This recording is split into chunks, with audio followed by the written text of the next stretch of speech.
forts that lined a 300-mile stretch of the several thousand-mile-long African coastline. British American markets were equally constricted. Of the 329,000 people who survived the Atlantic crossing, 8 out of 10 were sold in Barbados or Jamaica.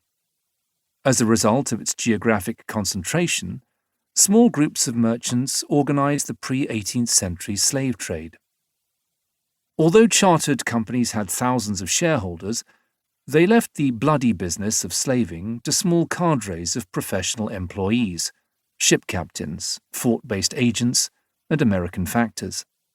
The narrowness of slaving in Africa meant that a minority of coastal people located in a few key sites were likewise engaged in selling people to Britons.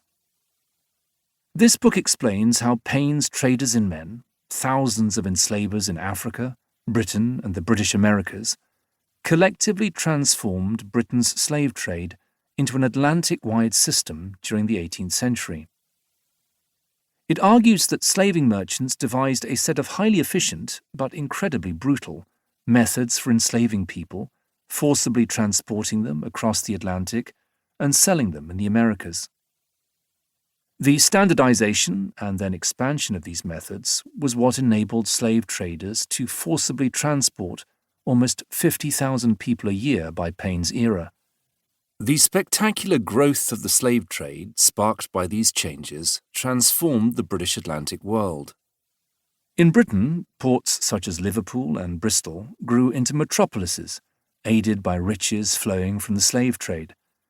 New ports were created in Africa to service visiting British ships, in the hinterland of which were powerful slaving societies that cast a metaphorical net over millions of people. And the frontier of slavery raced through the British Americas, propelled by the forced labour of Africans brought through the expansive slave trade. The slave trade was thus the engine that drove the expansion and integration of the British Atlantic world during the 18th century. The rapid growth of this cancerous system was premised on slave traders' presumption that enslaved people were a living commodity. The results for the millions of people who were pulled into the slave trade's vortex were unimaginably terrible, as they were mercilessly separated from family and friends, packed together in the holds of fetid slave ships, and shipped into slavery on the other side of the ocean.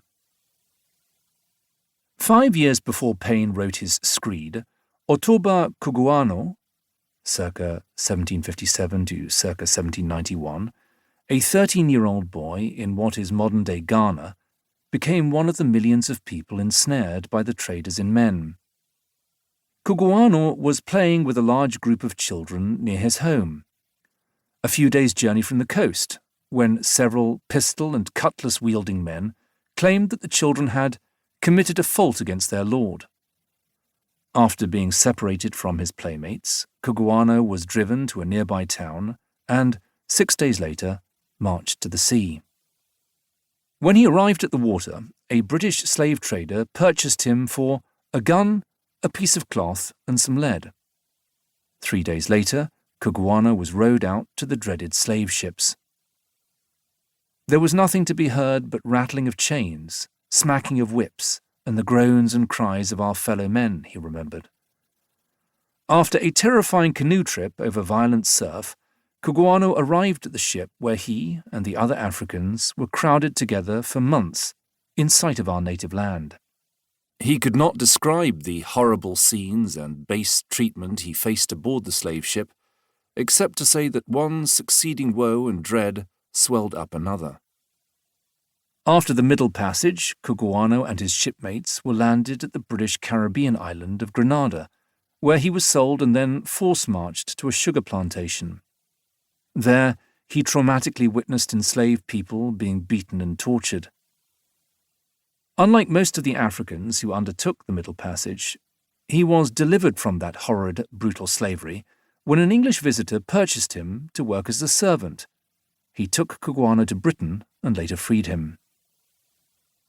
Looking back on his enslavement, Kuguano could barely describe his enslavement at the hands of numerous, barbarous robbers, except to say that the thoughts which I then felt still pant in my heart.